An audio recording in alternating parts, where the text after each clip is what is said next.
ఈ కష్టం చేసినా కూడా మాకు దేంట్లో ఫలితం లేదు. దేనికి రేటు లేదు కదా. కూలి చేసుకొని ముక్కు కన్నా ముక్కు పుల్ల కొనుక్కోవాలన్నా వద్దా? లేదు. జీవితం అమ్ముడు పోయినా గుర్జ బంగారం రాట్లేదు. మరి దానికంత రేటు ఉంది, దీనికి ఇంత రేటు లేదేంది? బంగారానికి రేటు పెంచిర్రు, ఎండికి రేటు పెంచిర్రు. మేము పండించే పంటకు రేటు ఎందుకు రాదు?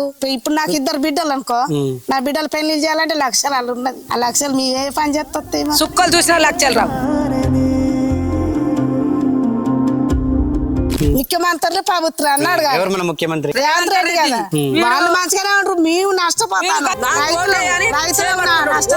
పూట అందుకుంటాను.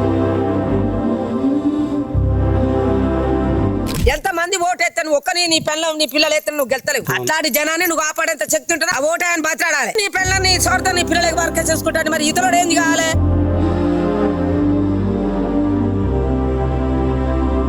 మందు తాగి సచ్చకాడికి వచ్చింది మా పరిస్థితి. ఇప్పుడు బంగారానికి ఎండి పెంచినట్టు మాకు కూడా రైతులకు ఇది పెంచాలి కదా. పంట పండించినా కానీ మేము తినడానికి మా 5 ఏళ్ళు మాకు నోట్లో పోకుండా అవుతుంది.